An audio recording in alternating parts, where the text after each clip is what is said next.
Ranger po, kitang-kita natin ang actual na pagbaba ng Pangulong Duterte.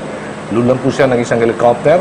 And nabanggit nga ito na this is a blended type of Sona rin. Ano ho? To announce the arrival of President Rodrigo. Pakinggan muna natin sa loob ng Batasan Pabasa. Ladies and gentlemen, the President of the Republic of the Philippines, Rodrigo Roa Duterte.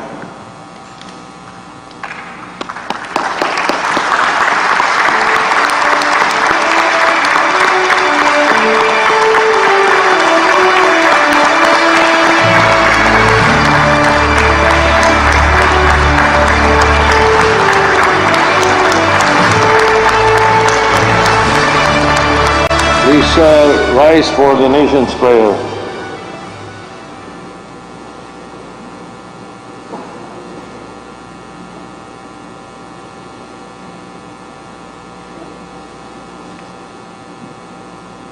Makapangyarihang Allah, Makapangyarihang Ama, Makapangyarihang Ama, Makapangyarihang Ama, may gawa ng langit at lupa, bagamat kayo ang kataas-taas ng hari, kayo naman ang aming Diyos, na lubusang makabagin, at ang inyong kapaitan ay walang mali.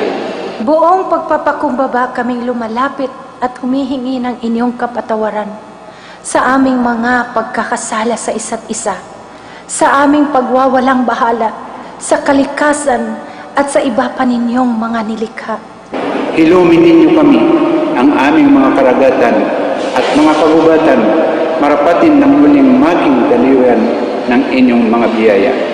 sapagkat kayo ay patuloy na namamayani sa lahat, maging sa salot na aming kinatatakutan. tulungan ninyo kami na mahanap ang lunas sa laganap ng pagdurusa. Mangusap sa bawat puso namin, muling ipadama sa amin ang inyong pag-aadya.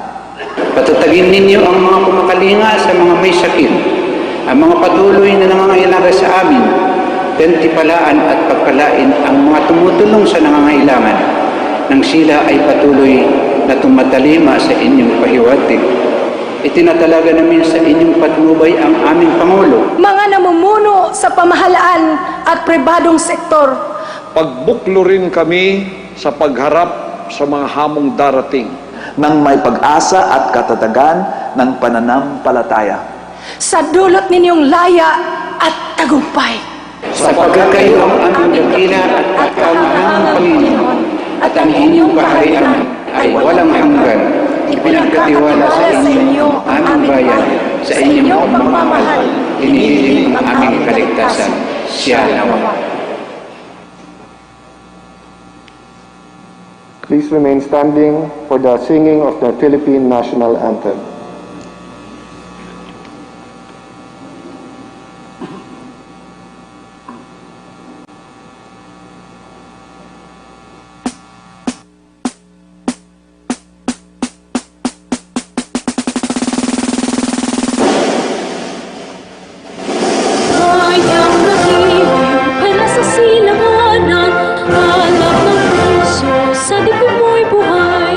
Lupang inirang, tuwing ka nang magiting sa mandulubling. Di ka pasisigit sa dagat at bundok, sa simoy at sa langit ang bundok.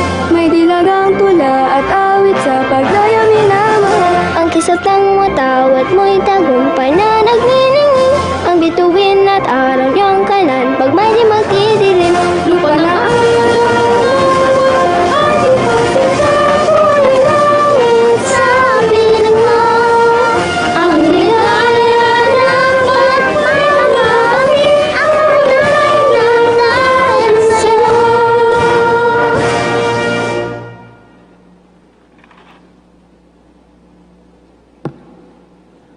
Ladies and gentlemen, honorable members of Congress, the President of the Republic of the Philippines, Rodrigo Roa Duterte.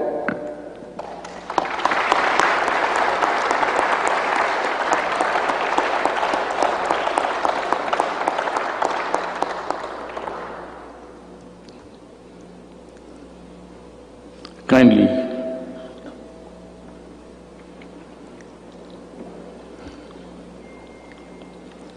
Senate President Vicente Soto III, and the honorable members of the Senate, House Speaker Alan Peter Cayetano, and the honorable members of the House of Representatives, Vice President Maria Leonor Robredo, former Presidents Joseph Ejercito Estrada and Gloria Macapagal Arroyo, Chief Justice Diosdado Peralta, and the Justices of the Supreme Court, His Excellency Munter Mahfoud Salim Almantre, and the esteemed members of the Diplomatic Corps, Executive Secretary Salvador Mindaldia, and the members of the Cabinet, mga mahal kong kababayan.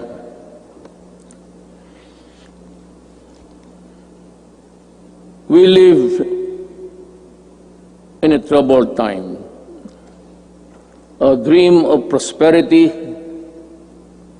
for our country was suddenly snuffed by a pandemic virulent virus.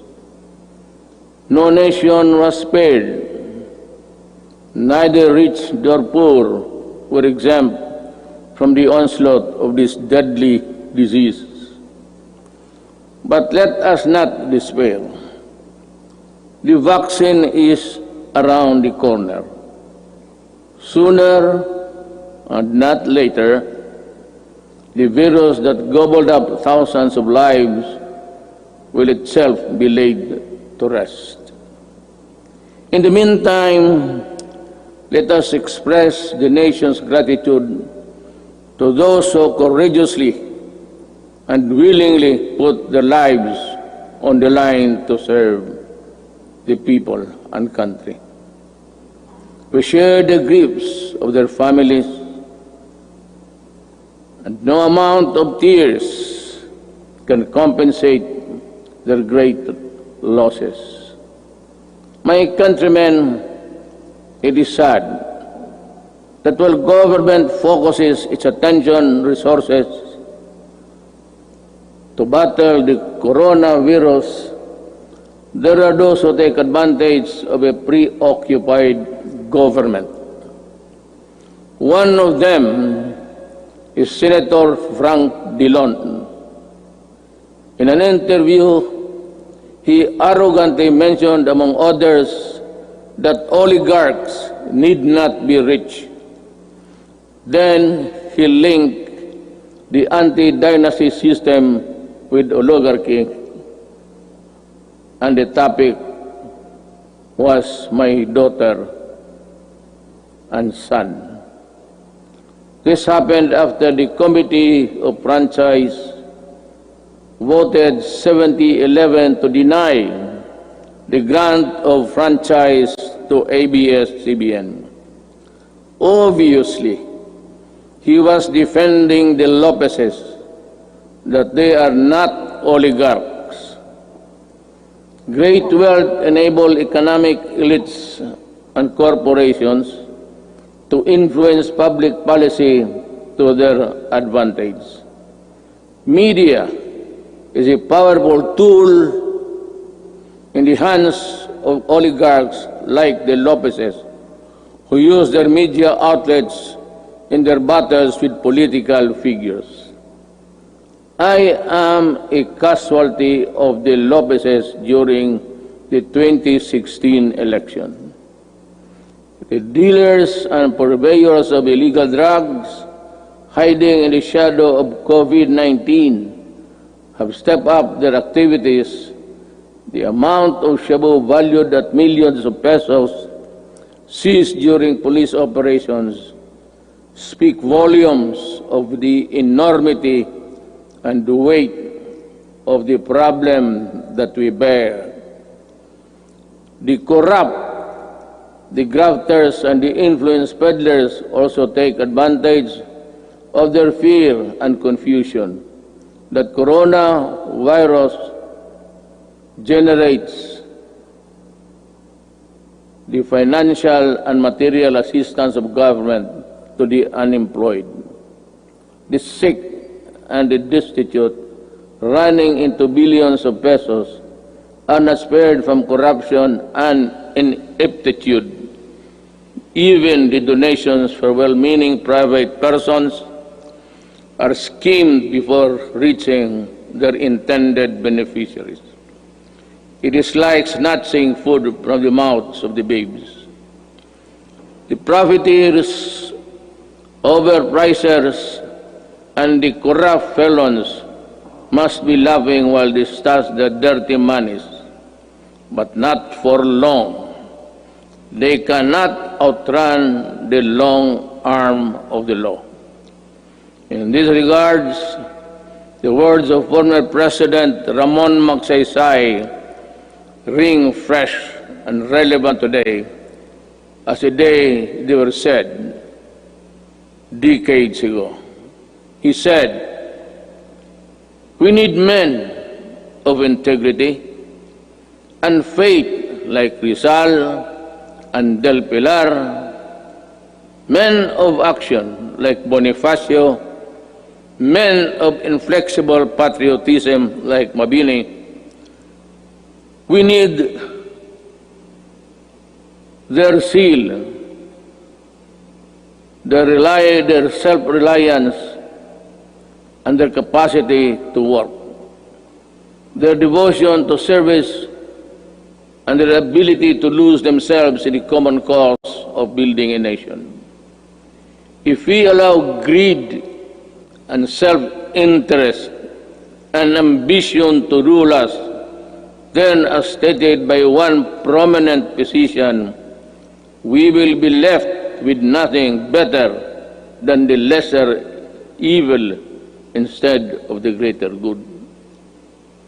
In my inaugural address 4 years ago, I said that no leader can succeed at anything of national importance without significance unless he has the cooperation and support of the people he is tasked to lead and sworn to serve. The efforts and resources which we poured out produced the momentum needed to bring our country closer to our goals. Suffice it to say, we made significant strides over time. Over 4.3 million poor families benefited from the Pantawid Pamilya. Over 92.2 million beneficiaries received subsidies under the unconditional cash transfer program. We also made available tertiary education and universal health care. Public utility drivers were given assistance to the Pantawid Pasada program. There are complaints that some drivers did not receive any assistance at all.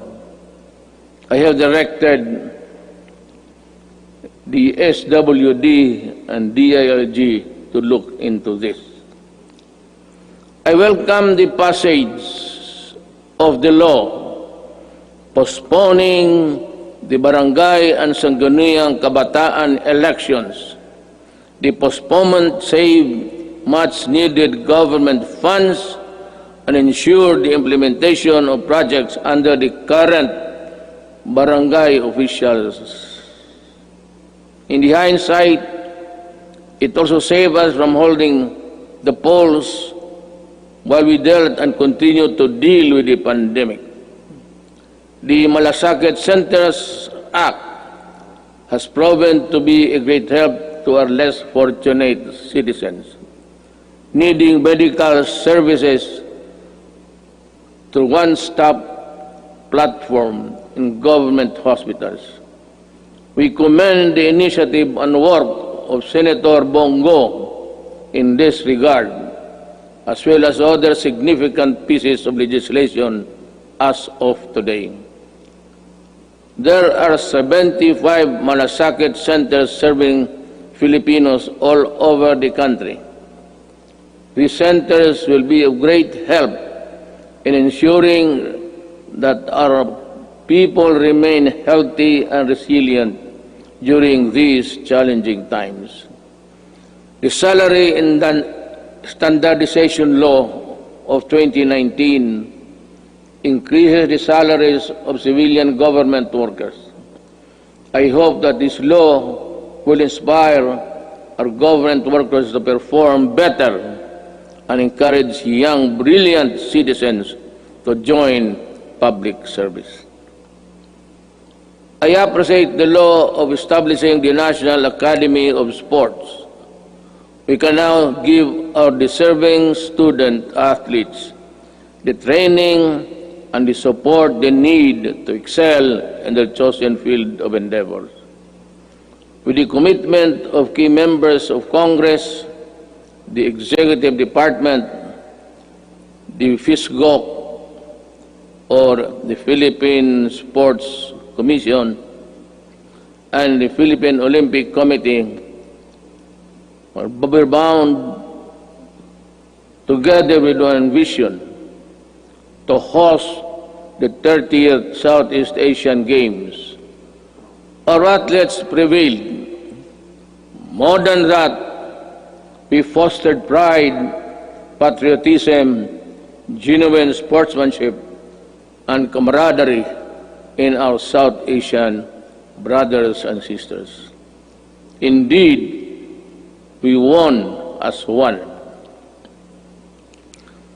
To our business community and the general public, we assure you that the landmark ease of doing business and efficient government service Delivery Act has been gaining momentum. We are closer to eliminating over-regulation in government services.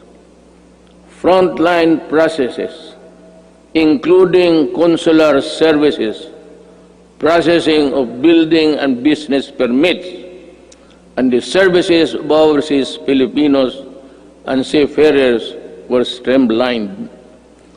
Passports and driver's license validity were lessened to ease the burden of the public. We received a BBB plus credit rating despite ASEAN credit rating downgrades and negative outlook revisions worldwide.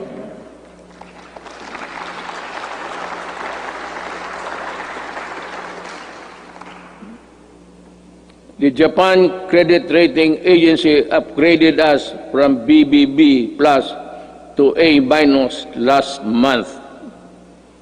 Meanwhile, Moody's has affirmed and maintained the country's ratings at Baa2 rather.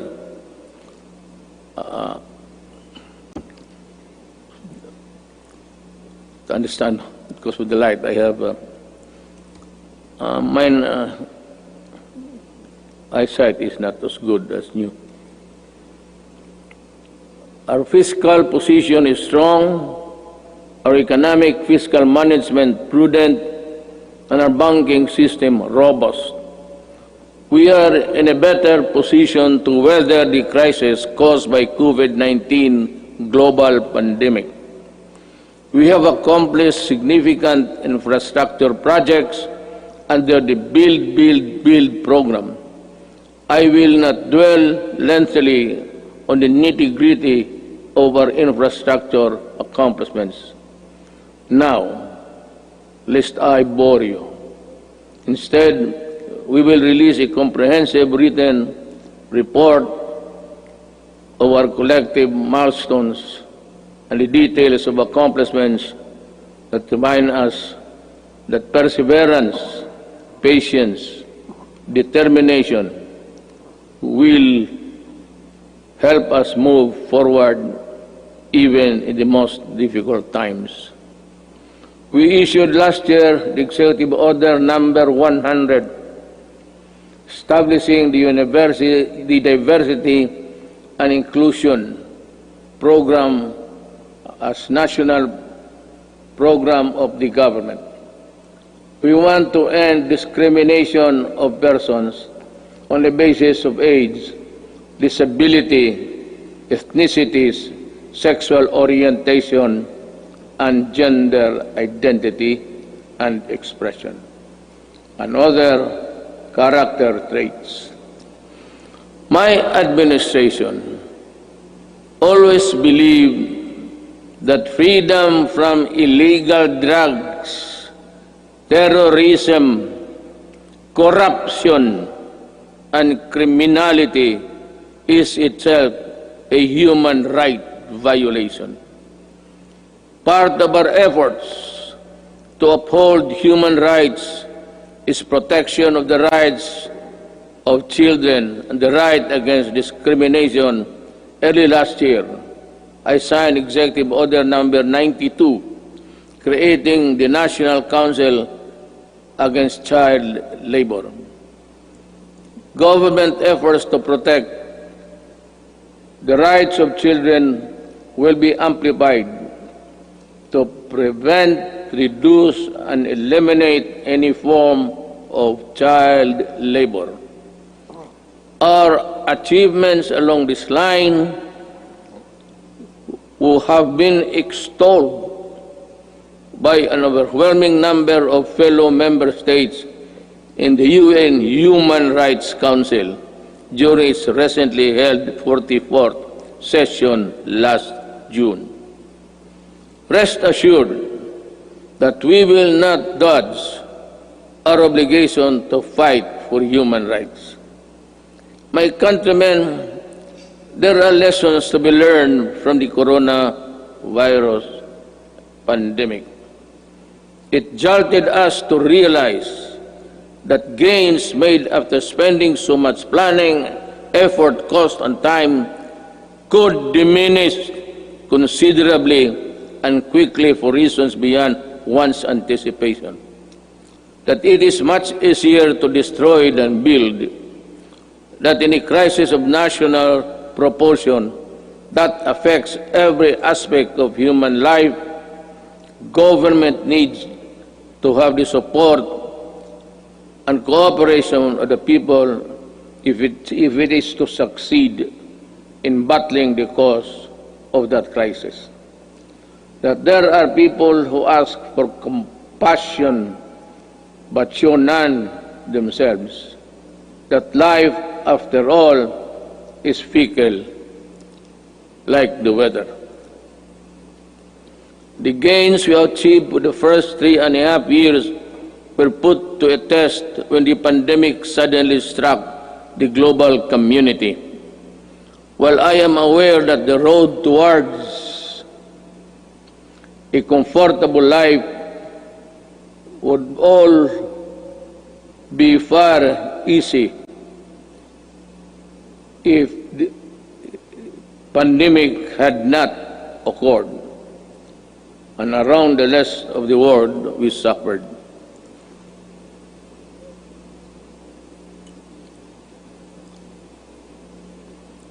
The global scale and socio-economic impact of COVID-19 pandemic has been unprecedented. Yet, in the throes of its global health emergency, we have been able to withstand the headwinds generated by this coronavirus. In this regard, I would like to express my gratitude to all those who made possible the steady supply of food, water, basic utilities of our households.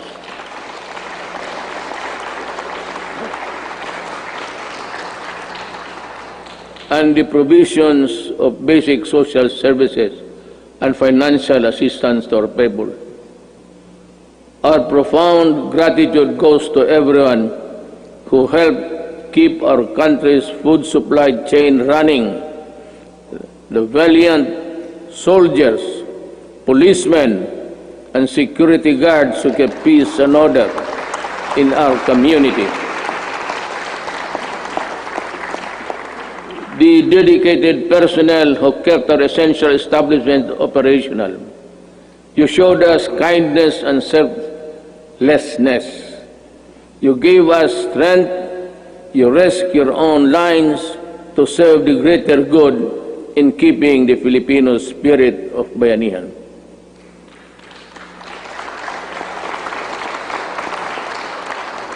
I also thank the men and women of the Interagency Task Force on Emerging Infectious Diseases and the National Task Force Against COVID-19 for all the countless hours it spent to keep the pandemic in check and for all the efforts it made to ensure the safety of our people.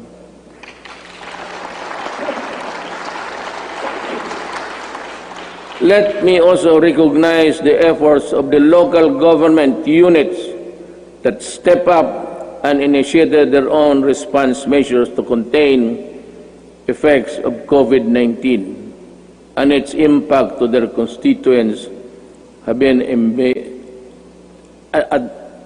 impact to its constituents.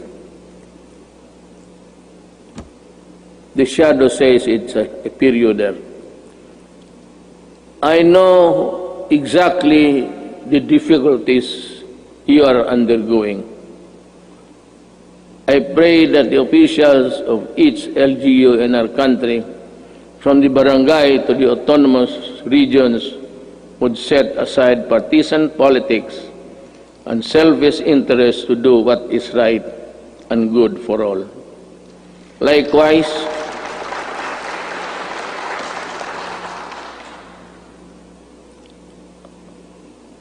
I likewise issued Executive Order Number 104, which imposed ceilings on retail prices of at least 133 drugs and medicines and directed a continuous review of the retail prices of others. This proved to be providential now that we are facing a pandemic. To everyone who helped us in this time of great need, maraming salamat po.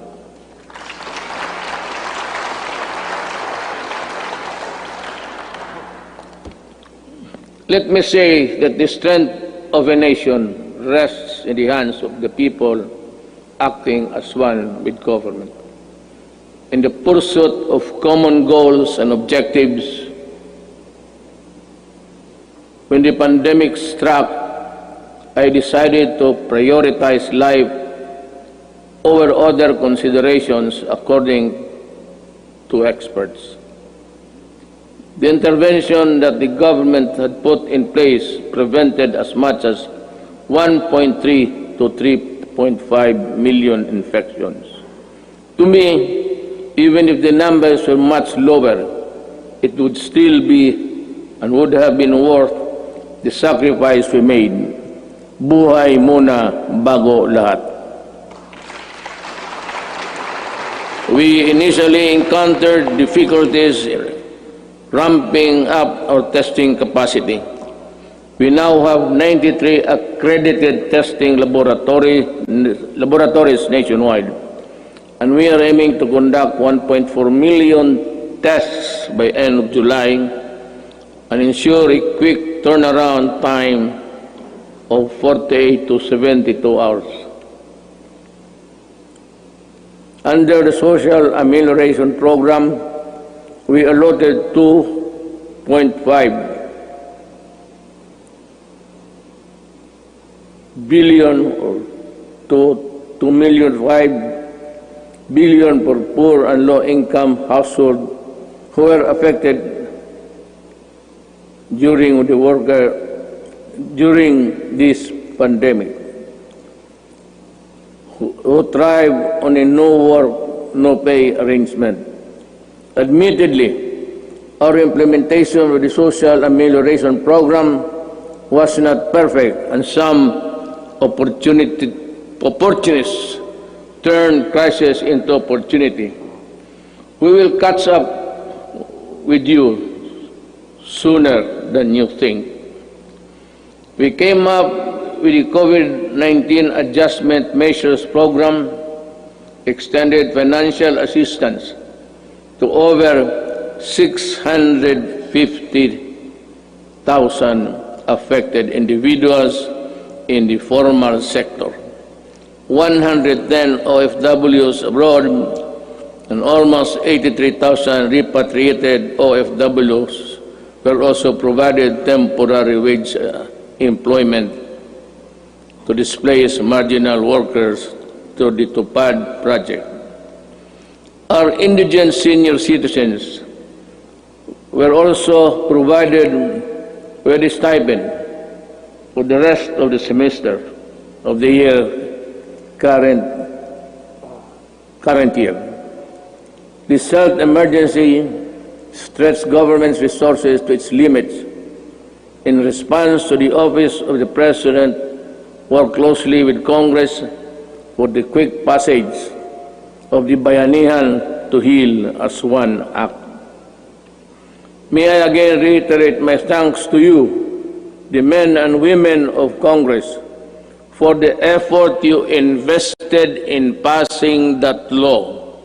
I hope that we can get some or the same treatment of clarity, purpose, and the fastness to support the passage of the Bayanihan Recover to Act as One, which is supplement funds for recovery and response against the impact of COVID-19 pandemic. We must facilitate the country's economic recovery. I call on Congress to fast-track the passage of the proposed measure, such as the Corporate Recovery and Tax Incentives Enterprises or CREATE Act. This immediately cuts the corporate income levy from the current 30% to 25% and give government flexibility to grant a combination of fiscal and non-fiscal incentives, among others. The Financial Institutions Strategic Transfer, or First Act, will set up mechanisms allowing banks and other financial institutions to dispose of and transfer non-performing assets and loans to asset management companies similar to the special purpose vehicles.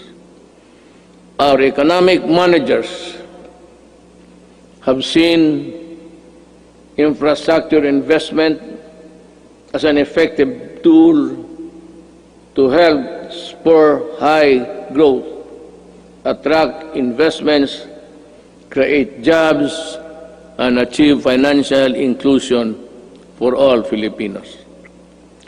The DBP has resumed the construction of the North Luzon Expressway Harbor Link, the NLEX-SLEX connector, the Cavite-Laguna Expressway, the Metro Manila Skyway Stage 3, the R1 Bridge Project, the Tarlac-Pangasinan-La Union Expressway Project, and the Subic-Freeport Expressway Project, to name a few.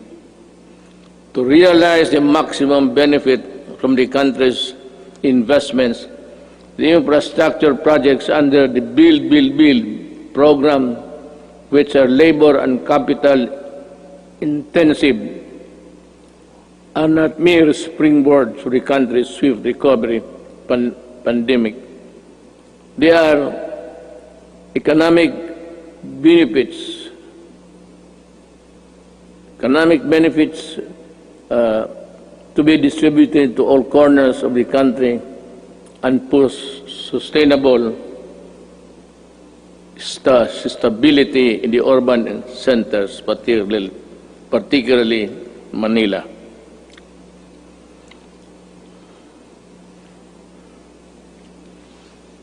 The TESTA launched online mode of livelihood and skills training. There are 71 free online training to help upskill trainees for the right opportunities. I asked TESDA to come up with special training programs to retool our OFWs so they can find employment opportunities here and at home. I am also calling on the Chair for scholarship programs for the qualified dependents of our OFW. I direct the Department of Agriculture and DTI to come up with the agribusiness and entrepreneurship projects to help displaced OFWs rebuild their livelihood. Further, I ask the Land Bank and other government financial institutions to continue providing low interest loans to our OFW. Sa mga kababayan ko na naghihirap sa ibang bansa, nandito na ang inyong gobyerno para matulungan kayo at inyong mga pamilya, lalo na sa panahong ito.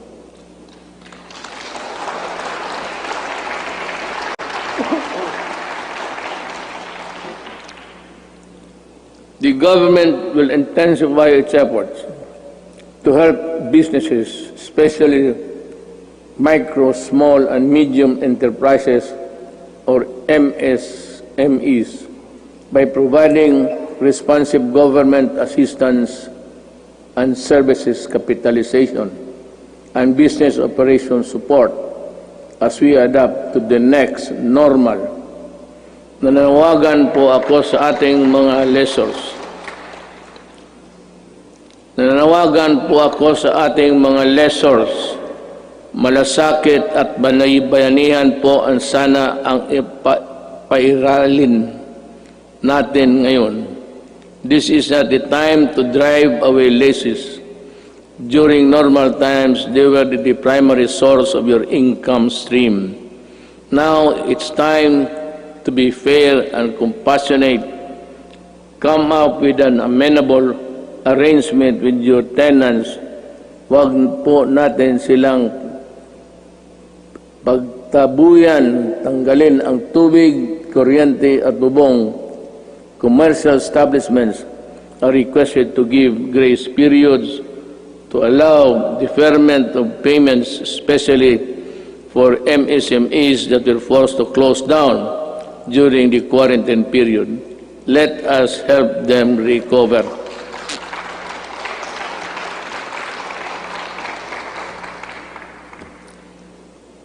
We pump prime the recovery and rehabilitation of the MSMEs.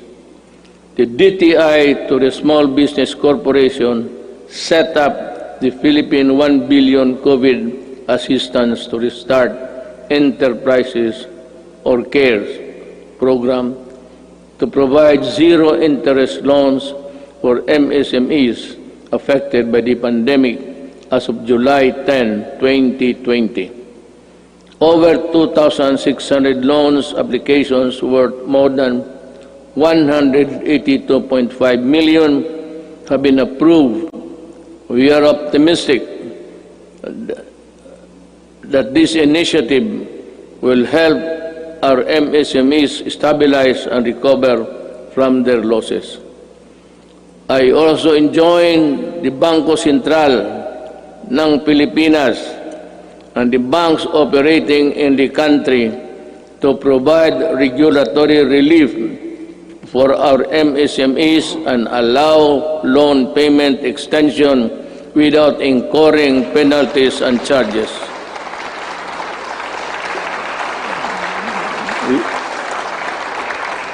We need your help to prevent the collapse of companies saddled with accumulated amortization and payables caused by closure of their businesses at the height of the strict quarantine periods.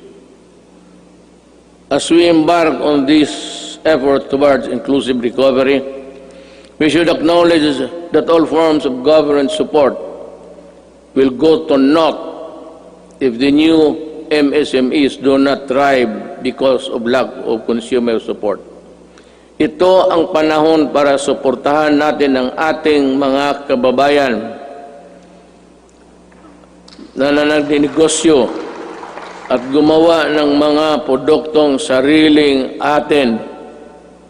In the same manner, in tourism and recreation industries, which are among the hardest hit by the pandemic, count on our full support while we slowly try to put the fun back in your local travels.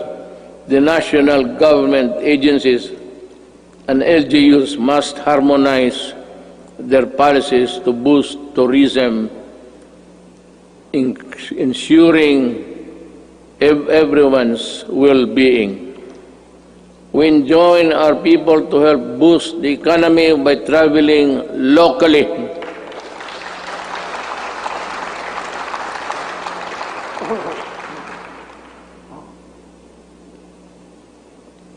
Local na lang. Once the necessary system are in place.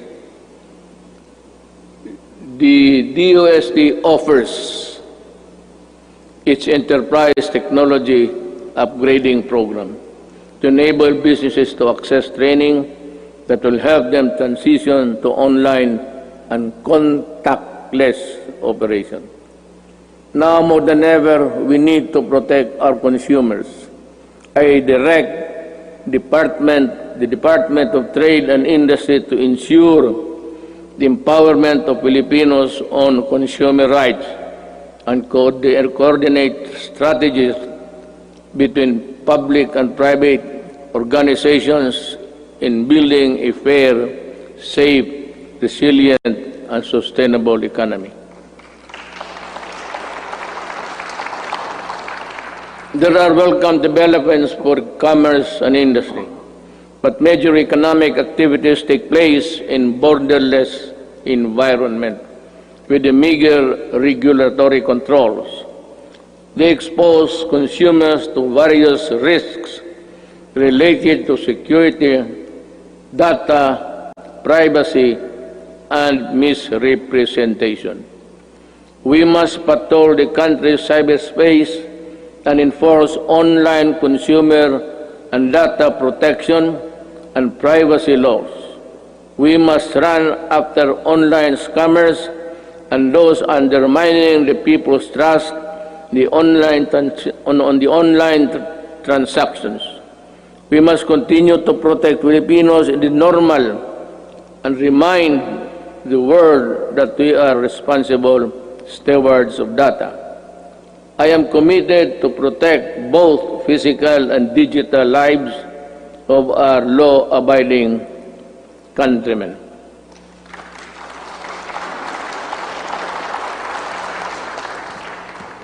The national government shall lead the way in our transition to online systems. I reiterate my call for all government instrumentalities to implement systems that shall make physical queuing a thing of the past. Panahon na para mawala na ang pila para mapagsilbihan ang gobyerno ng walang kahirapan para sa tao. The DILG, DBM, and the ARTA, along with all agencies and instrumentalities of government, are hereby directed to make full possible services available online.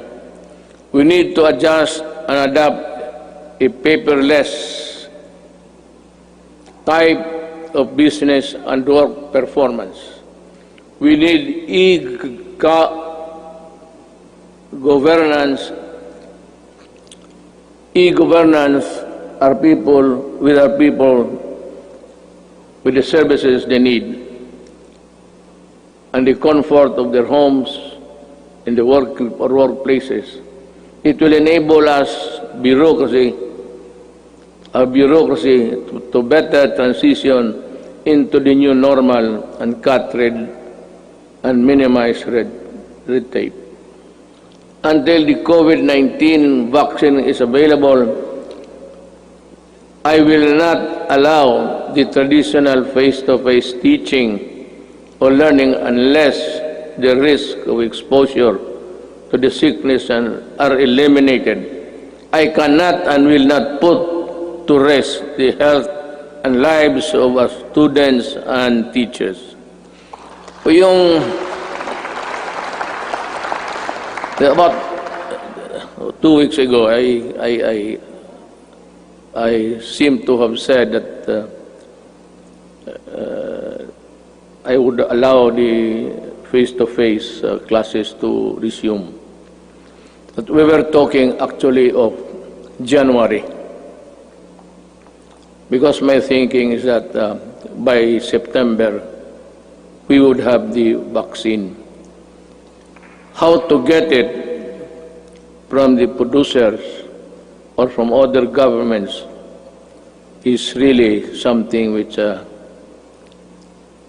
we have to deal with, because everyone, it's a global need, and everyone will go for it. But let me just mention it in passing that about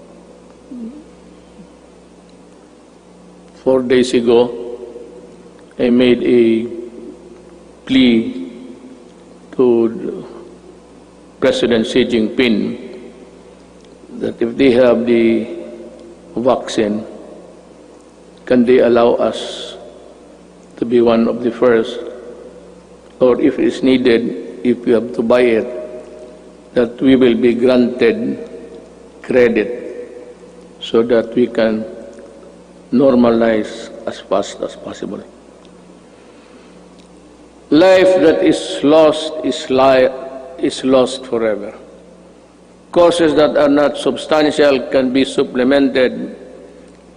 Education that is delayed can be recovered. We must implement online learning, modular learning, and TV and radio-based broadcasts, which students coming from different backgrounds can avail. DepEd will provide the printed modules for those who cannot afford online learning. In support of the learning continuity program through blended learning, we plan to increase the number of schools with ICT equipment in the coming months. The DepEd and the DITC are building up the public education network or PEN that will connect all public schools and DepEd offices nationwide. We will prioritize the connection of all last-mile schools and those with no electricity supply can have it via satellite and energized via solar panels. By 2022, before I step down, the PEN shall be realized.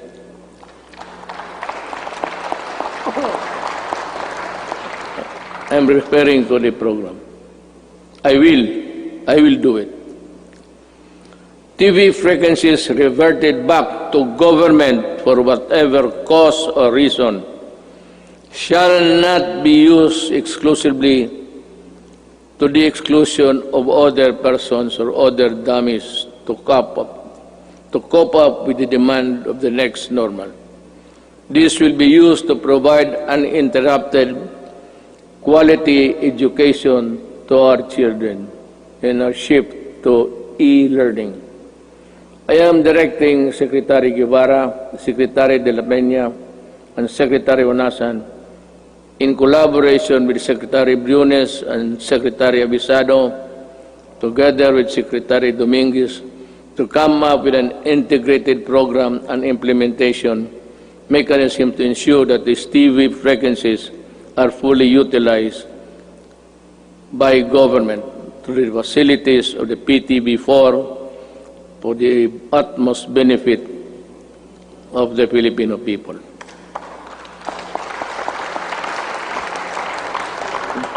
Let me just allow me to segue a little bit.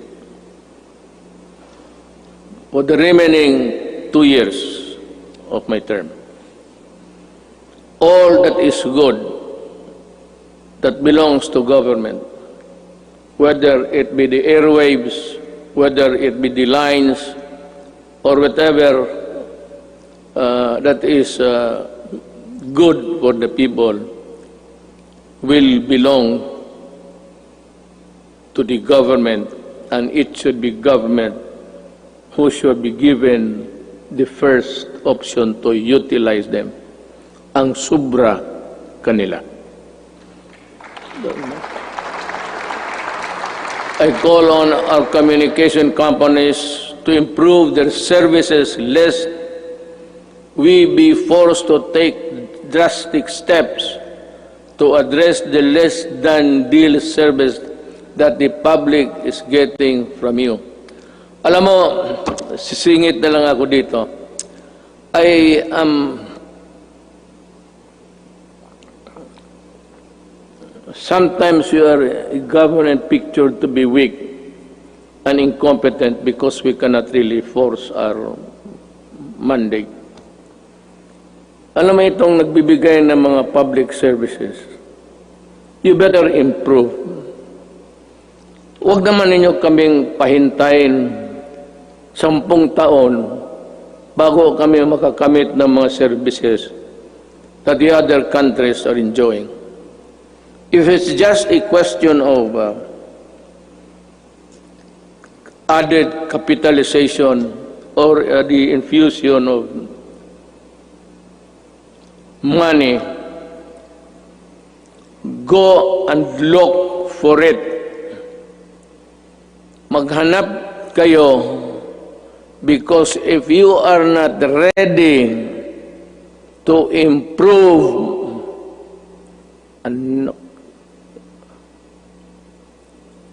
I might just as well close all of you and we revert back to the line telephone. At kukunin ko yan, i-expropriate ko sa gobyerno. Alam mo itong I'll be straight. Yung smart, pati itong globe, ilang taon na ito? At ang sagot palagi sa akin, the party cannot be rich. Nasaan pala pumunta yung yawa na yun?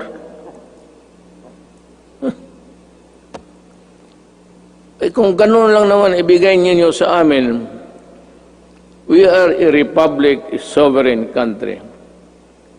Bear that in mind, because the patience of the Filipino people is reaching its limit. At I will be the one to articulate the anger of the Filipino people. And you might not want what I intend to do with you. Kindly improve the services before December. I want to call Jesus Christ to Bethlehem. Better have that line cleared.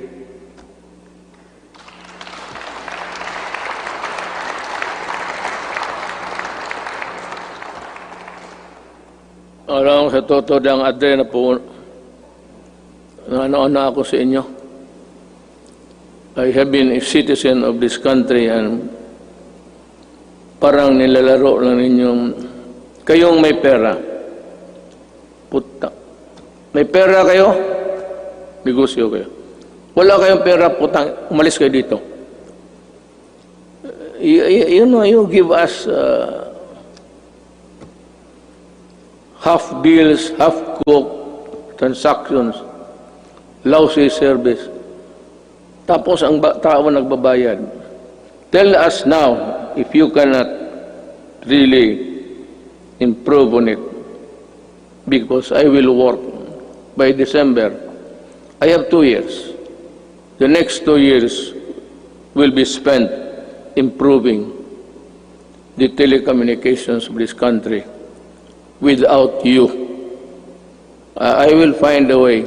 I will talk to Congress and find a way how to do it.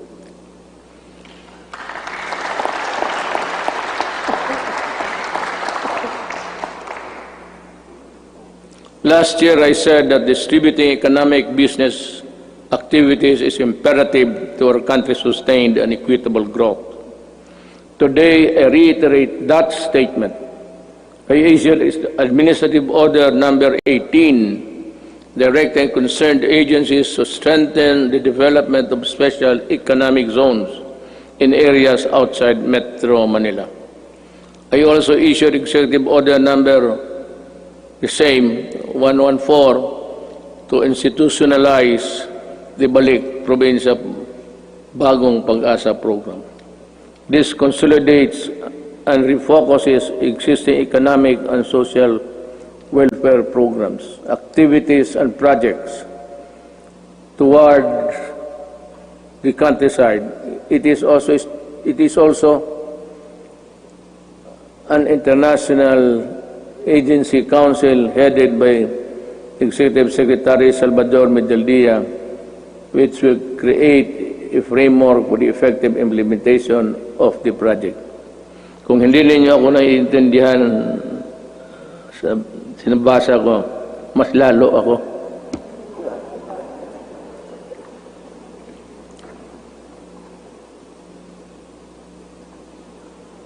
In 2021, we aim to increase access to healthcare services by continuously hiring and deploying more than 20,000 health professionals. This will augment health workforce in LGUs, particularly in isolated and disadvantaged areas. We will implement projects to establish and improve barangay health stations, rural health units, and other health care facilities. And we will need to address internal security. We are pursuing a whole-of-the-nation approach to bring peace and order, development in the countryside. We need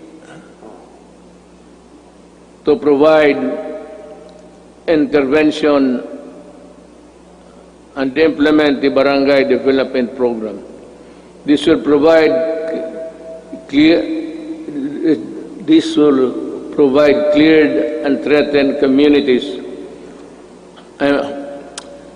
This refers to a program where the armed forces would play a vital role in the one nation approach. This is what it's meant by this.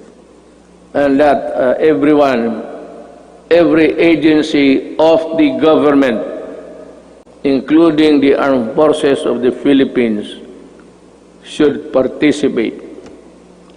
And I am aware of the skirmishes and the assassination of our soldiers. And I said, correct this so that we can proceed with the barangay implementation as fast as possible. We have made significant strides in the past 4 years, but we need the support of local government leaders. We need your help to implement the barangay development program. Certain sectors expressed concern when I declared martial law in Mindanao and its extension 3 times. But 2019 ended without my office requesting any further extension. Martial law in Mindanao ended without abuses by the civilian sector, by the police, by the military. It ended because this time I know that they know how to love the country. I thank Congress for the support to this administration programs. Congress has been very productive, but much more remains to be done. You know, actually, my speech, if we followed it carefully, it's all a plea to Congress to do this, to do that, to make a law or craft a whatever. And this one, I strongly urge Congress to pass a law establishing the Department of Overseas Filipinos, solely on addressing the concerns of Filipinos abroad and their families. I reiterate this swift passage before this. Kawawa kasi itong ating mga overseas. If it's only an office there in the Labor Department, they are overworked or for whatever reason, their needs, their pleas are not really attended to with dispatch and with care. Yung OFW, pati itong ano ngayon, ito yung sinabi ko kanina, I will go for it. We will need it to help them. I reiterate the swift passage of a law reviving the death penalty by lethal injection for crimes specified under the Comprehensive Dangerous Act of 2002. I did not hear so much clapping, so I presume that they are not interested. Wala kang...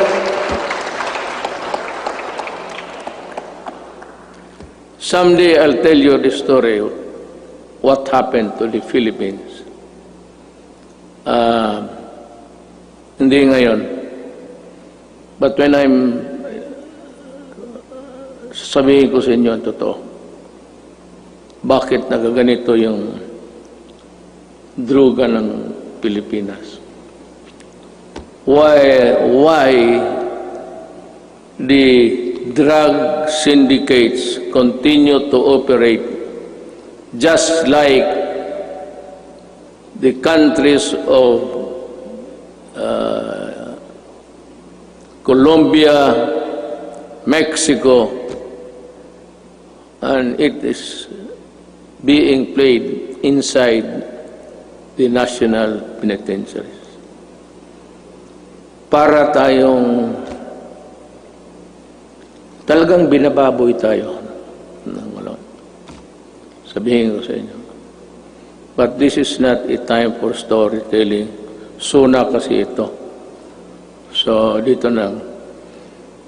This law will not only help us deter criminality, but also save our children from the dangers posed by the illegal and dangerous drugs. May I be allowed with the indulgence of the body? Itong bakit talaga ako galit sa droga.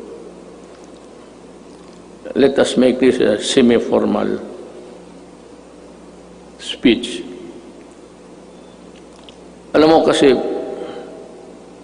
5 pamilya members, o 6 o 7, pagka bumagsak yung tatay to drugs, the family crumbles. There's no more home to. Druga, and if he's receiving his salary, nagtatrabaho sa pantalan, 300 a day. Tapos ang shabu is sold at 2. He has about 100 to bring home. Kaya pagka gano'n, nag-aaway-aaway na, ang mga bata hindi nakapag-aral, ang iba ligaw na mga babae into early prostitution, kung ano-ano nangyari. Hindi lang alam nitong mga na this is happening all over the country every day. And what is really very tragic is this. When the family starts to crumble, there's the more family home. And invariably, the wife would look for another husband would look for a job, usually, easily, doon sa abroad. At yung asawa, aalis, yung lalaki na sa droga, yung mga anak iniiwan sa kapitbahay, sa kapatid. And the ferocity of the loss of the Filipino family home has been destroyed. Kaya kung anong mangyari nito, the wife works in the Middle East. I am not zeroing on any particular country, mind you. But alam natin, there are tribes in the Middle East which would allow rape as part of the territory of being a house help. Kasama yan. Kasama talaga yan. So yan ang mahirap dyan. You have a wife there being crucified, being used, magpadala ng pera, tapos ang mga anak asan nasa Cebu na rin. Kasi these are the guys that the Cebu people would really, stick by them until it crumbles, the resistance. And then you have plenty of this all over the country. Hindi lang nila alam. Yung sinasabi nila ng misery sa itong human rights, plus 10 yan. Not to count the victims of crimes perpetrated by people addicted to Cebu. That is the reason why I'm so vicious in my galit talaga ako. Kasi nilalaroan tayo. Well, I don't know. Any other president might, pero ako ayaw kong lalaroan ng Pilipino. Do not do it in my country because I will really kill you. That is a commitment. Owning safe, decent, and affordable housing is every Filipino's dream. But the housing market remains inaccessible to most of our countrymen. I renew my call for Congress to pass the National Housing Development Bill and the Rental Housing Subsidy Bill. These will enable all Filipinos, regardless of social status, to live in decent homes where their families can lead meaningful lives. I also call on Congress to amend Republic Act number 10912 for the Continuing Professional Development Act of 2016. In this time of great pandemic and forthcoming reconstruction requiring professionals to undergo seminars is burdensome and not realistic. This must end. Ito pang isa. May mga profession. Singit ko na lang lahat to tell this is to inform the nation. May mga profession na they would require, I think it's the nicest, they would require them to come to Manila to retrain and for another round of expenses. Itong mga seminar na ito dapat mahinto. I don't know in other provinces, but during my time yung sa barangay na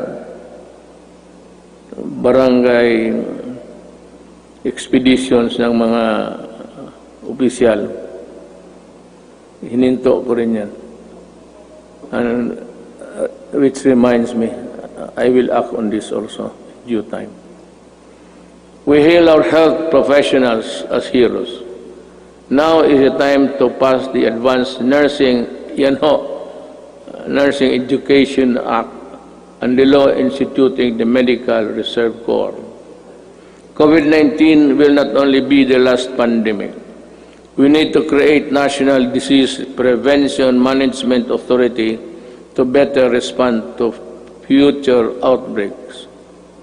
We count on Congress to full support.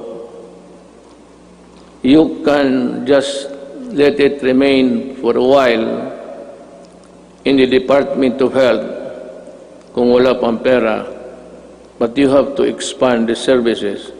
It would also entail a little bit of money, but not really as much as expensive when you set up a department. In the long term, we are looking into the creation of the National Disease Prevention and Management Authority to better prepare for the pandemics, protect lives, and allow development to proceed even in the worst of times. We are counting on the full support of Congress for this critical, important endeavor.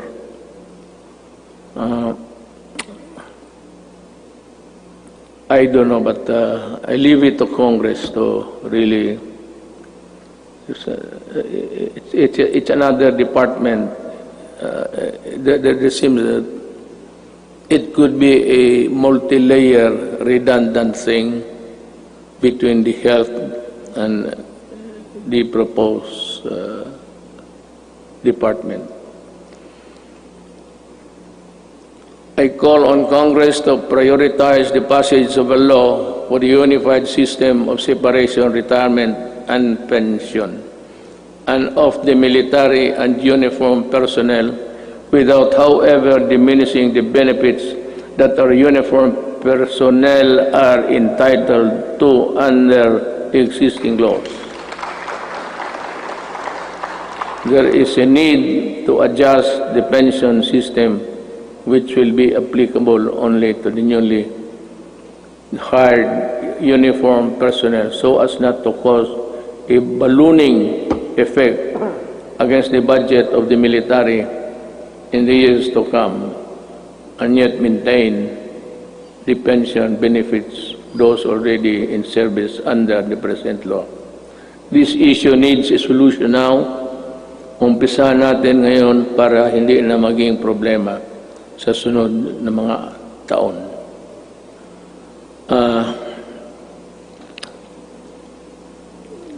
I want to,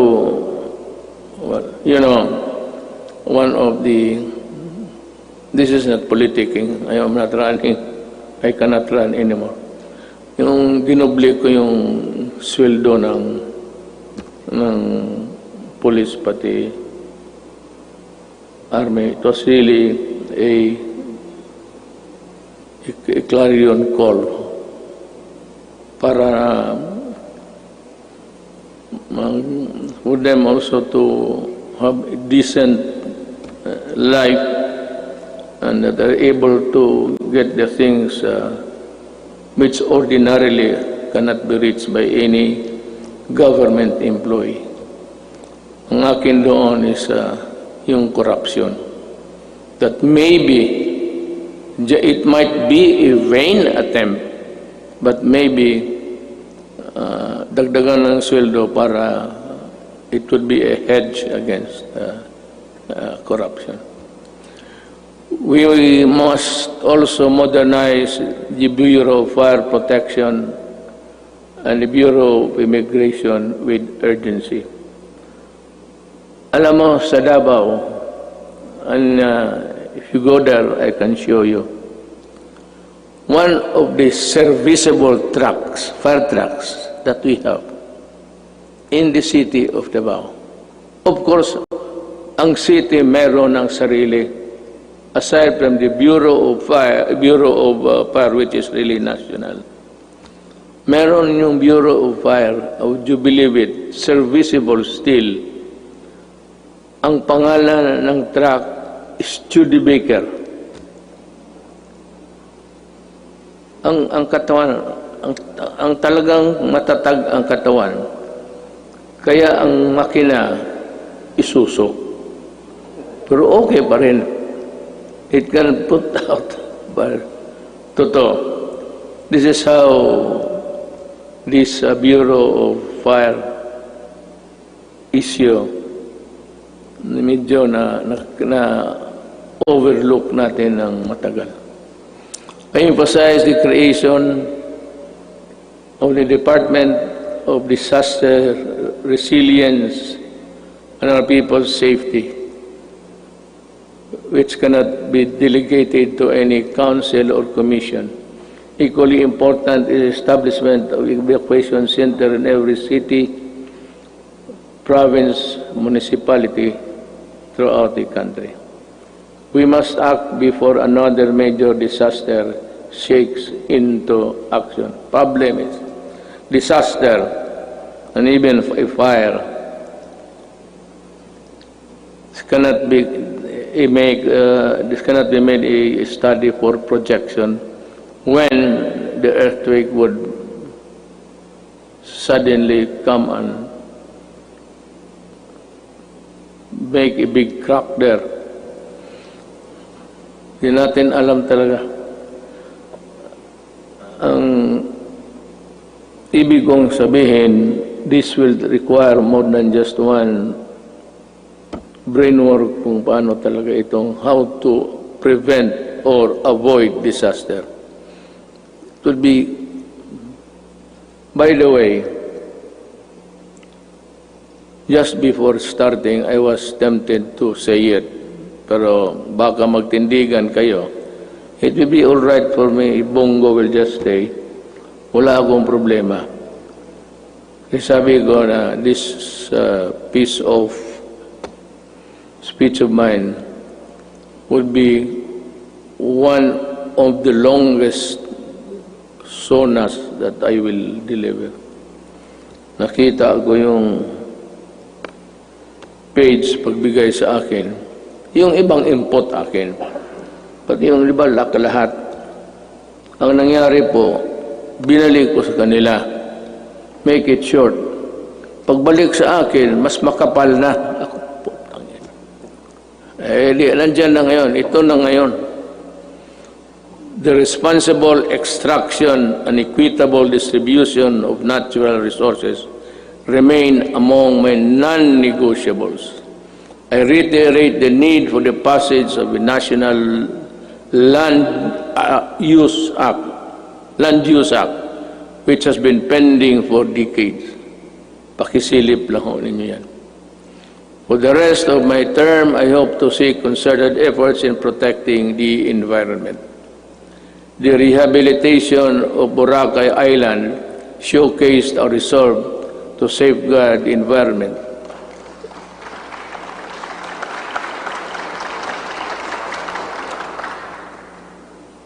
Boracay is doing well because of its scenery. If it's only a coconut and a black sand, white sand and water, wala yan.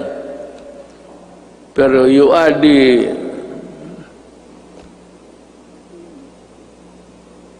the visitors there, then it becomes a very tempting destination. We have seen remarkable emergence of the island back to its former glory. I want this sustained. I ask Congress to enact a law creating, importante ito, the Boracay Island Authority, or BIDA. We need it. I cannot stress enough the importance of agriculture. The growth of our economy depends on a robust agricultural sector. we must utilize the coconut, we must utilize the coconut levy for the welfare of our coconut farmers and the development of our coconut industry. I urge everybody, both of the executive department, pati ito, that ito yung pera na nakuha doon sa sequester, and itong perang malaking ito, gagamitin ito for the welfare of the farmers. The problem is, we can no longer trace who are the farmers of yesterday. Marcos is a distant star. We do not know. Ako alam ko because we had a little piece also that was covered by the land reform. Hindi na natin malaman kung sino ang may-ari. So I think Congress should look again and try to sort out how best the money can be utilized. I will not make any suggestion, but I leave it to Congress to decide what to do with it.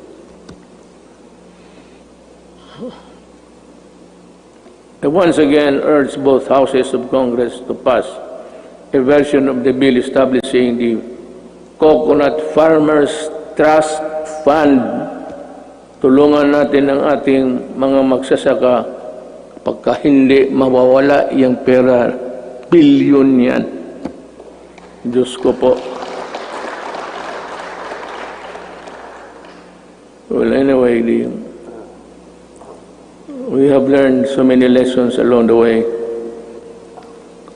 I am also requesting Congress to pass the Rural, Agricultural and Fisheries Development Financing System Act. We aim to provide adequate, accessible, and affordable food for every Filipino through the Plant program. After the build, I think this is easier to achieve. A few good men, few good regional directors, DAR, and dedicated workers down below could make this thing a success. Mas madali ito kaysa build. Ito plant lang eh. It is more of how you try to convince the farmers to cooperate government for their benefit. This 66 billion agricultural stimulus package will help the agricultural and fisheries sector recover. I hope so.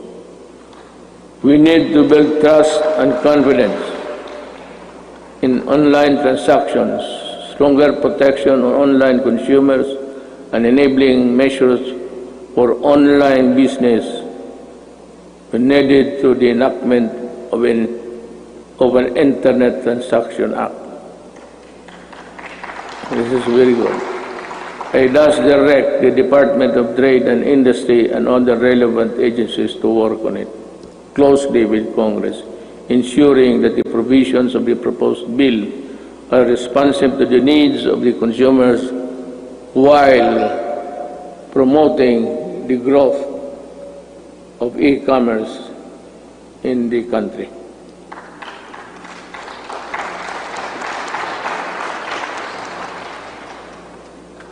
If you are tired of clapping, you just say so I can make a shortcut. Pabilisan lang. On the path of better governance, we travel with other partners, both old and new, have helped bolstering the antiquated public health system, for bringing home a load of Filipinos overseas, for filling in supply gaps for crucial medical supplies and equipment and staple food. For these and many more, the Philippines, thanks all friendly nations, we will never forget your kindness and your timely support. Within ASEAN and beyond the Philippines, we will continue to work with partners to address global perils and ramp up cooperation to secure for our peoples greater peace, progress, and prosperity. The Filipino nation claims its rightful place in a community of sovereign states. Thus, we will continue to pursue an independent foreign policy. Let me be very clear about this. May I cut my prepared speech? Alam mo, I read little over 3 weeks or last month the Americans would intends to go back to Subic. I'll just put on record my thoughts. I have nothing against America. I have nothing against China. But if you put bases here, you double the spectacle of a most destructive thing. Just like Manila during the Second World War, during the retaking of this city, it was one of the most devastated cities in the world. Kaya maglagay-lagay ka ng base at this time. This will ensure, if war breaks out, because there would be atomic arsenals brought in, this will ensure the extinction of the Filipino race.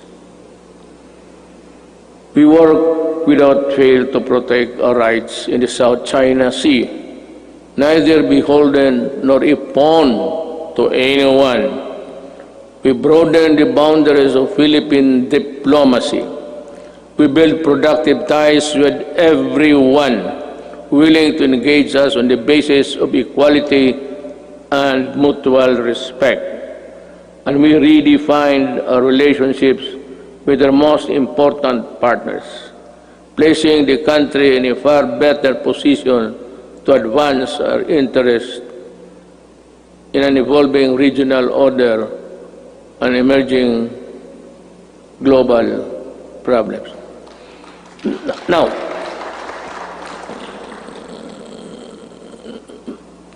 plenty of critics, both sides, claim about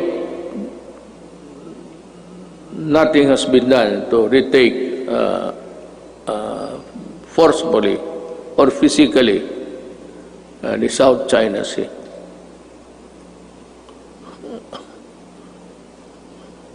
Alam mo, unless we are prepared to go to war, I would suggest that you better just call off and treat this, I said, with the diplomatic endeavors. China is claiming it. We are claiming it. China has the arms. We do not have it. So, it's simple as that. They are in possession of the property. You remember property, you're a lawyer, property rights. They are, it has nothing to do with the Philippine laws on property.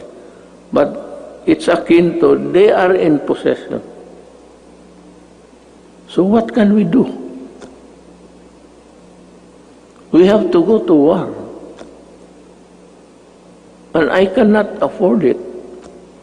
Maybe some other president can, but I cannot. Inutil ako dyan, sabihin ko sa inyo. And I'm willing to admit it. Talagang inutil ako dyan. Walang magawa. I cannot. The moment I sent my Marines there at the coastal shores of Palawan, tinamaan ng cruise missile lahat yan. Hindi pa nga set sail yan eh. Sabog na. Let me say again that the victory in a global battle against COVID-19 would take longer than we expect. Everyone's cooperation is needed. I know that you have, the Filipino people, have sacrificed a lot, but we have no other choice but to work together and to do even more. I must admit that our actions have been far from perfect. Totoo yan, I admit it. And there could be improvements here and there, but all of us in government, including myself, assure you that we will not stop until we get things right and better for you. I know that many of you are worried not only about health and safety, but also about our ability to move around and ride public transportation. The depletion of your savings due to the rising cost of goods and the loss of your incomes due to uncertainties in your jobs and livelihood, I assure you that your government will address squarely these problems and challenges to overcome them and proceed to a new normal. Marami ho talagang mawawalaan ng those for middle income. They buy a car on installment basis. You cannot keep up with the amortization. You lose it. You lose the car. And you are forced to ride on public utilities. Concomitantly, didiretso rin itong mga kriminal na rarami at crimes will increase. But let me assure you, for as long as I am president, there can never be a runaway crime in any of our cities. Hindi ako papayag na gano'n. I can assure you, we will remain peaceful. Relatively peaceful. Hindi naman very peaceful.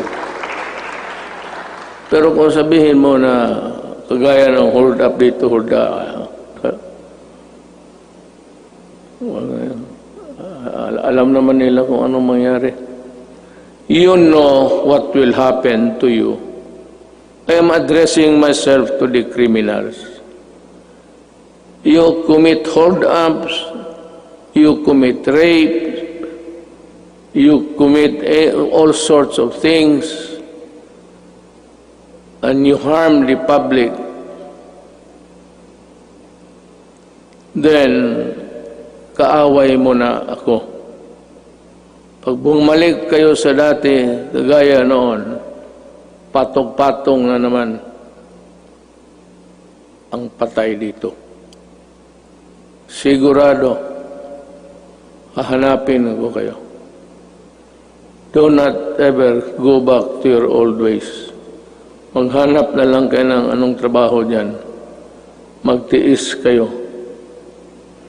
To open up the economy to pre-COVID-19 levels at this time is not an option, because whatever good it can produce will only be gobbled up or be outweighed by the bad it will generate sometimes. Haste makes waste. The recent upsurge of infection, when you open little windows of resumption of business, is proof of that. I am happy that I have talked to you today. You know, in other places, they opened up too early, too soon. America is one. China Well, fortunately, it was arrested on time. China and the rest, for those who open up and those who do not follow the protocols of at least the World Health Organization, they are suffering. And they have at least 140 deaths. And America, kukulang sila lahat.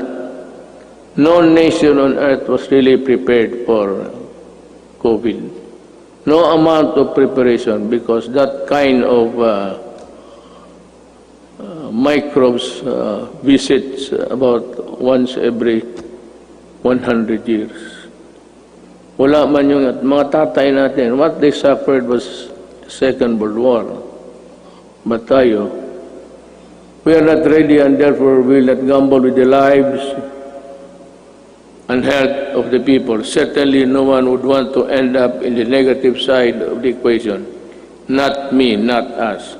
All I ask is that you continue to put your faith in your government and work with us in achieving what is best for the country and our people. Together, let us do, mahirap basahin kasi dito, the most that we can to ensure that this health, safety, and well-being of every Filipino, especially those severely affected, are taken care of. Together, we shall fight this pandemic with the same fervor as our campaign against illegal drugs, criminality, insurgency, and corruption in high places, and entrenched parochial interests. As a government worker, I am addressing each and every Filipino that the government cannot do this without your help. More than ever, we need to reinvigorate the deep-seated Filipino spirit of pakisama and malasakit within each and every one of us.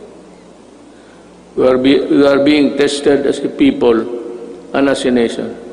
Worse times loom ahead. But I do hope that this spirit of solidarity and unity will serve as a drumbeat to which we shall march in unison in our quest for the light at the end of the tunnel. I appeal to each and every Filipino, let us take care of one another. Ito ang panahon para magtulungan, hindi panahon para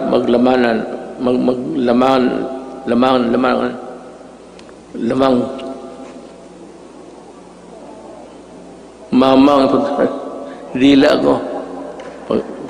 Hindi maglamang at pagkakaisa. My faith in the Filipino innate patience, resilience, and determination to bounce back is unwavering. Let us share our blessings with those who have little and those who have none. This is the time to bring out the best in us. The woes that weigh heavily on our shoulders may bend our back, but they shall not bend or break our spirit. From the rubbles of adversity, a more resilient and stronger nation, built on bayanihan and pagkakaisa, shall rise. Together, we shall overcome. Before I pardon the time, but it was really the allotted time for my speech, I would just like to give a statement between us sa gobyerno kung hindi tayo nakakaintindihan. You know, Drillon extended, he was defended. I would like to ask Drillon, were you a part of ACRA when this contract of Ayala Water was being drafted? And why are you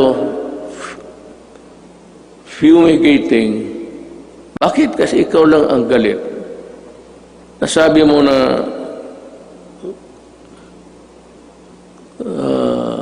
dynasty. You are a hypocrite. You know that you cannot pass an anti-dynasty law. Ikaw nandyan sa Congress, ikaw ang mauna dito. But you know, to take it against me for protecting my country is something which I really resent. Alam mo, you describe using the dictionary the synonym ng mga oligarchy, kung ano. Then you proceeded to characterize everyone, every name, and then said that oligarchy is not bad at all, because not all oligarchies are bad. True, but ito, to my countrymen, the oligarchy that exists in this country is the oligarchy that existed during the Spanish time. And the Spanish lands and the friar lands and all the benefits that were passed on to the insulares who did not go back to Spain or to the Spaniards and into their... But that was long ago. It has been forgotten. This is the oligarchy that controls the Philippines. By what? By taking control of the water and the electricity and power. Yan ang oligarchy mo, Drilon. Wala nang oligarchy dito except that they have control. Look at how can you now craft a new contract? Because I would insist that you pay the billions and billions that you collected. For example, water treatment. Oh, nandyan sa kontrata. It's in the billing. They've been collected. Since 1997. Ilang bilyon na nga wala ni isa. Not even a faucet was built for a water treatment facility. Yan ang mahirap sa... You do not protect the oligarchs here. You are the one. Ikaw lang mag-isa. And I suspect that you were also the one or help when you were there in the Accra. We do not even know ang mga abogado sa public documents. Hindi nga alam. Hindi natin alam kung nakagraduate ba o hindi. Wala. Would you think Ayala would get the services of those? Ayala got Accra. Accra did it. Ikaw galing ka doon. Most of you, more successful lawyers sa corporation. You handle big corporate. Yan ang mahirap. O, bangga tayo dito. Hinawakan ninyo eh. Hindi ka pwede kayo.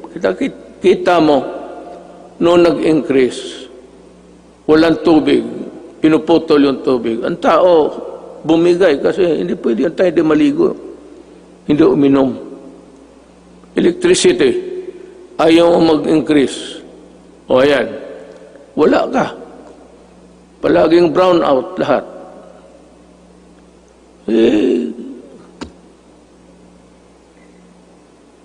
I'm sorry, but I have to say this to you.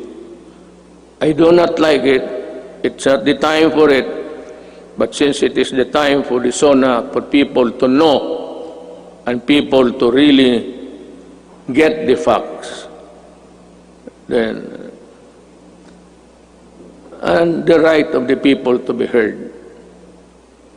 Tayo na naman ang tao magsano. Hinawakan ninyo yung tubig, pati electricity. Yun ang oligarchy. Kaya ako sinabi ko noong kumpanya, corruption is not here. Yung mga customs, maliit yan. It's there upstairs. And I was really unprovidential. Dumating yung panahon na hindi ko hiningi. Then I saw the contract. Nung nakita ko yung contract na, tsaka yung linya na yung choice, yung linya ng it belongs to government. The best of the transmission lines, whatever, government gets it first before anybody else.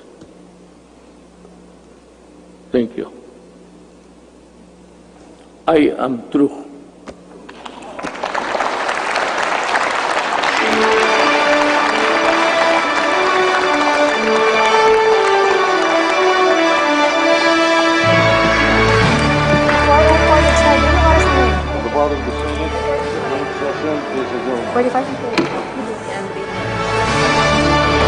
Okay. Yan po. Okay, yan po ang natunghayan ang mensahe ng Pangulong Rodrigo Duterte sa kanyang Sona, mensahe sa taong bayan. Tama naman ang sinabi ng Pangulo, no, na ang bill na gagawa para pagbawalan ang political dynasty, meron talaga yan sa ating saligang batas, prohibition against political dynasty. Pero gagawa muna ng batas. Kailangan ng Malinaw yan. enabling law. As mandated by law. So tumbok niya doon si Senador Drilon na pinasaringan ang pamilya Duterte at sinabi ng Pangulo, kayo na mismo gumawa dyan sa Kongreso. Pero ang tanong dyan, suntok sa buwan, kaya kanilang gawin. Ayun, ang magandang tanong. Pero also, marami rin po nabanggit ang Pangulo na talagang itong panahon natin ngayon na ating kinaroroonan is really troubled times, Yes. And of course, pinasalamatan po niya yung mga yung mga nag-aalay ng kanilang buhay, yung mga nasa front line, at nakikiramay din siya kasama ng buong Filipino people sa mga namatayan na mahal sa buhay dahil nga sa kanilang paglilingkod sa bayan. At of course, meron din siya mensahe sa mga nananamantala.